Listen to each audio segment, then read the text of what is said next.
Welcome to On the Money. I'm Mark Hamrick from Bankrate. It's here that we try to connect the dots between everything that's happening in the world and your money. And I'm just so happy to have our guest today with us. She has so much to talk about, such a great story.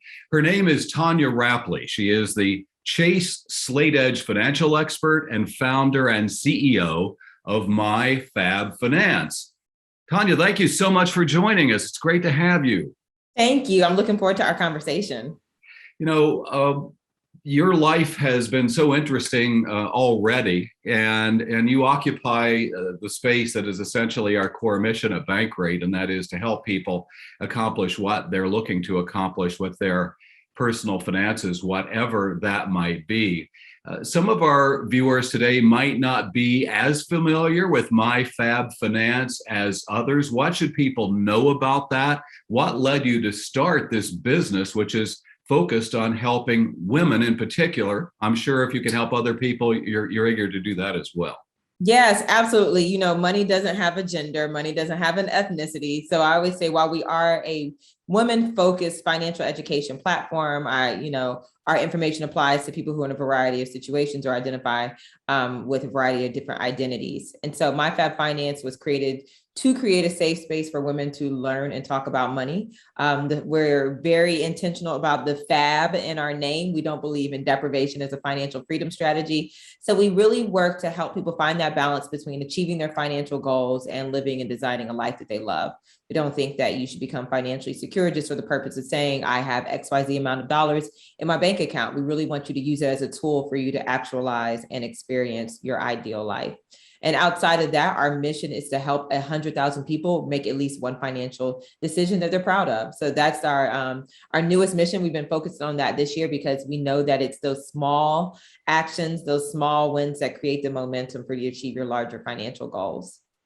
Let me zero in on one thing you said there. There's a lot to unpack, and I appreciate that.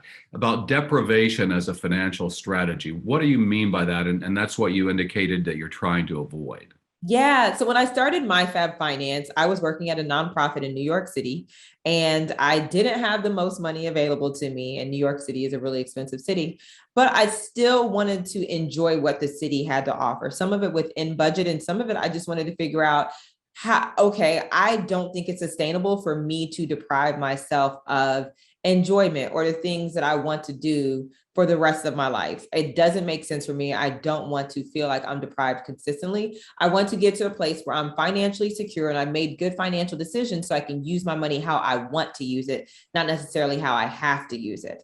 So when we say that deprivation isn't a financial freedom strategy, it means that yes, you make sacrifices to achieve your financial goals, but the goal is that those sacrifices are short-term so that you can get ahead financially and make wise financial decisions so that you're not living in a life of continued sacrifice. Well, it certainly is more appealing to think about freedom than entrapment, isn't it? Yes. And I think it is important to be aspirational. You know, we have a son who will soon be 30. He's doing very well, thank goodness for that, on the West Coast. But we were talking about saving money in the face of inflation recently, and he said, Dad, I feel like you're all about sort of penalizing people and telling them they need to save more money, or, try to save on this at the grocery store, or, make your own dinners on Sundays. Like, people also want to be able to live their best lives. So I thought, first of all, I needed to hear that because obviously he comes from a different perspective than I do generationally, among other things. How do you advise people to work that balance between the, having things to enjoy, but not giving them everything at considerable expense? Yeah. So your son he sounds like a lot of my peers, a lot of millennials and individuals who were raised where we want to make wise decisions, but we also want to enjoy. We have access to different things. Social media has changed a lot. And so we really want to make sure that we are able to experience those greater things in life. But it's important to understand how to use your tools available to you. That's one of the reasons that I partnered with Chase of their Slate Edge card, because a lot of millennials in their recent study, they found that there are quite a few millennials who were concerned about their credit score. And they wanted to boost their credit, but they also wanted to, people also want to make those major life decisions, make those major life purchases, while doing things that they enjoy along the way. And so when we think about using credit as a tool, that's one of the resources that people have available to them, or one of the tools people have available to them to build their financial foundation, so that while they are enjoying their life, while they're enjoying things, when they're ready to make that next financial step, when they're ready to buy a house or settle down or buy a car, start a business, their finances and their credit are not the thing that they have to concern themselves with. Here at Bankrate, we're all about surveys. We're doing surveys all the time. I'm talking about surveys all the time. So we appreciate the opportunity to talk about a survey. What were some of the key findings in that survey done by Chase Edge?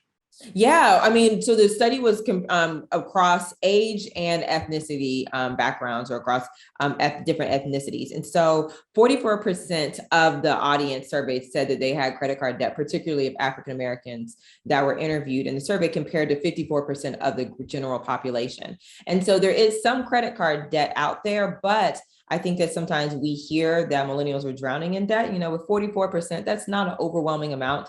It is enough to pay attention to. Another thing from the study was that 29% of the individuals studied were confident when it came to their credit score. And when we think about that, 29% is not a lot. So it means that people like me have a lot of work to do as far as educating individuals. And that's one of the things I love about partnering with Chase on this project, is that we get to educate individuals. We get to educate them on how credit works. We get to educate them on the benefits of things like utilization or APR, or getting that automatic credit line increase, which is something that comes along with the Slate Edge card. So it is, people are hungry for knowledge, and they want to improve their finances. Millennials in particular, 47% of millennials in the study who were surveyed in the study reported that the pandemic impacted their credit, compared to 41% of Gen Z and just 15% of baby boomers. And so that's a big difference. That is a big difference. But we also think about millennials, we're a working age. And so some millennials have been laid off. Some millennials are part of they call it the Great Resignation. And some of them are just figuring out what life looks like post-pandemic, but their credit has been impacted.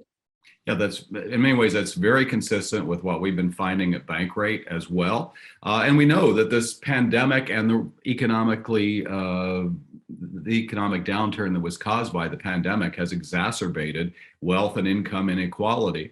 Yet it does feel as if young people are really trying to make it a priority to avoid too much debt. Use the analogy that you can use a hammer either to build a house or to hurt your thumb. Same can be said of debt and credit cards. So obviously, Chase has a lending business, and part of that business is issuing credit cards. What is your sense about people who are of younger age and their views toward credit card debt? And does it break down along gender and racial lines as well? Yeah, I mean, I think there has historically or recently been some hesitation when it comes to credit cards. There's varying voices in the financial education field. Some say avoid credit cards at all costs. And then some, like me, say use them wisely. Credit cards are a tool, and they take on the behavior of their user. So if you're using it wisely, then it's going to be something that's for the positive within your life. But if you're using it negatively, then you're going to have some negative impacts as well from it. And so there are mixed reactions, but there is a desire to understand, okay, I've been told that this can be good for me. How can I ensure that it is good for me? How do I know that I'm choosing the right card? And people ask that question all the time. What does it look like to choose the right credit card? And I say the one that is based on what your financial goals are at the time, the one that's based on what your life goals are. As someone who one of my first cards was a Chase credit card. And so for me, I understand the benefits of having that and building a credit portfolio. I'm an entrepreneur. I've been an entrepreneur for 6 years, and me and my husband bought our home last year. And I know that wouldn't have been possible without me working to intentionally build my credit. So it is educating them on what are different benefits you should be looking out for. What utilization, let's be mindful of that. APR, how does that factor into it? And we have found, or I have found as an educator, that once people are more informed, they become more comfortable, and then they become more capable. I was just thinking, debt is not a four-letter word in the classic sense of the expression. Maybe broke should be a four-letter word, because obviously, you can use credit cards, borrowing wisely, as you just said so well. I'm a big fan of credit cards. I use them all the time, but as we say at Bankrate, you really need to pay those debts off before the interest charges hit, especially when the average interest rate for a credit card across the landscape is 16%, and that's for well-qualified individuals. I wanted to zero in on one thing, Tonya, that I think goes back to what you were talking about in the sense of why you're doing this and also your own journey. And there's a line on your website that says, "I know how it feels to be depressed and ashamed about money." That sounds like a very difficult experience that you had. Can you tell us about that?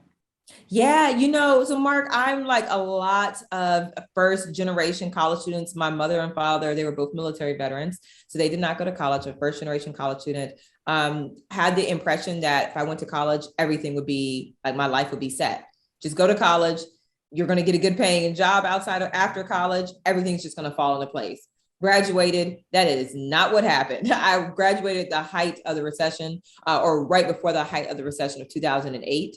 And so I was laid off from my first two jobs after college. I ended up working in a call center, which is not what I went to school for, but very grateful for that experience because I learned customer service from that, but ended up pretty much struggling financially. I wanted to live how I thought I was supposed to live, and my bank account and my income did not support that. And so it led to a lot of shame because I overextended myself financially. I found myself with bills. I found myself in collections. I actually was having my wages garnished. I had a car repossessed. And so there were just all these things that were happening that led to me feeling less than worthy, and depressed and feeling incapable, honestly. And I ended up working at a nonprofit organization, and working at the nonprofit organization, I work with low income women in New York City. And I created a financial education event for them. And it was at that event, I realized that I could learn how to manage my money better. I needed to make a few changes based on what I was doing. And that was the birth of my business and the turnaround for me. Triumph over adversity, one of the best storylines any motion picture could ever have. And it's real life in your journey, which I love to hear. As you look back on that, and we think about that there's still so many people struggling in the United States, and that will be a permanent condition because there are always going to be people who are doing worse and or better than others. Somebody might be listening out there and they think, oh, this is kind of, pie in the sky stuff. What's the first step or the second step that people might want to think about just trying to turn that corner and put some of that shame and difficulty, begin to put that behind them? I would say the first step is pausing the behaviors that are contributing to the downfall. So pausing, whether it is going out with friends excessively, whether it's dining out consistently, whether it's not saving, pause whatever behavior is contributing to your financial stress or primarily contributing to the financial stress. And then from there, let's assess what is going well and what isn't going well. Even when you feel even when you feel things are going wrong, something is going right. So let's figure out what's going right and how can we do more of what's going right, and how do we stop doing what's wrong or what's contributing to the negative factors when it comes to our money. And then I would say the second one is become a student of how money works. As I said at the beginning of this interview, money does not have a gender. Money does not have an ethnicity. Money does not have a personality. Money does what you tell it to do. So when you learn how to use it properly and you're intentional about that, you can utilize it to benefit your life and achieve whatever goals you want to achieve. And sometimes the last thing I'll say, Mark, is sometimes it is an income issue. Sometimes it's a money management issue. I realized very quickly I cannot budget my way to financial freedom. I had to learn how to start bringing in more money as well as budgeting. So managing what I had, but bringing in more so that it was easier for me to accomplish my financial goals. So determine whether you have an income issue and we need to figure out how to make more money, or it is solely a money management issue. You're making enough money, you're just not properly managing it. Very well put. And I think many people can identify with that. And you referenced earlier the so-called Great Resignation as we speak here in the month of October 2021. We know that there are a record number of people quitting jobs. We've seen a rising number of job actions or strikes on the part of union members across the country. And the reality is, of course, that very often the most expeditious way to have more income is to get a new job that pays more. So, maybe people out there, whether they know it or not, are heeding your advice in that way, right? Yeah, I hope they're looking at what's next too, but sometimes it's very easy to get caught up in what's now instead of what's next. And my mom always told me when I was in the workforce, you don't quit a job without having another one lined up. And it's easier to get a job when you have a job than when you don't have one. So hopefully they're heeding that because there are still bills still have to get paid. And you also don't want to find yourself in a situation where you're not maintaining a good relationship with your creditors, where you aren't paying your bills on a regular basis or in a timely manner. And so now not only are you looking for a job, but now you're financially stressed as well. Right. And, as you know, it's typically advised that someone try to have 6 to 9 months of expenses in the bank, and that's for normal situations.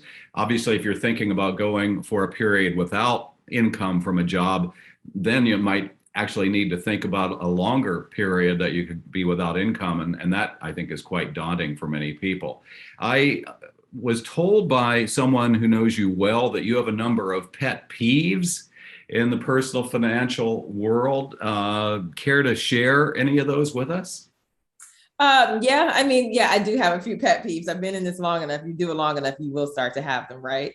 So I would say my first pet peeve is sometimes people will tell me that financial education should be taught in school and that will fix everything. And I often tell them, if you were a child in school and they gave you a book and they said, okay, this is how you cook, but they never put you into the kitchen to actually apply what you were reading, then you probably wouldn't retain that information or you wouldn't know how it applies to real life.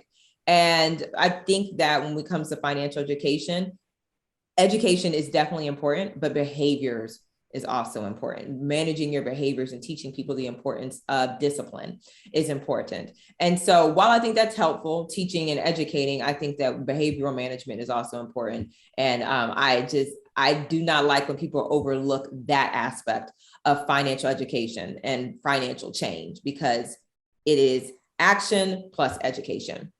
So how would we achieve that as a society or a nation, as a community, to have that optimal blend that you're describing there? Behaviors. I like to treat everybody as an individual, and sometimes that's really challenging in a large classroom setting, but everyone has their own individual money story. Everyone has their own relationship as it relates to money. Everyone has what they've witnessed in their household when it comes to money. And I think that when you're more aware and more conscious of that, then it becomes easier for you to understand when you are exhibiting certain traits and behaviors that you learned growing up. So, okay, I spend everything that I get. And it's like, where did I learn that from? Oh, I learned that from watching XYZ. And I think that having open communication, inviting people to have open communication with themselves, open communication with family members can be a huge step in that direction. And so communication is important. I always say that when I'm working with individuals who are avoiding creditors, you have to communicate with them, let them know what's going on in your life instead of ignoring them.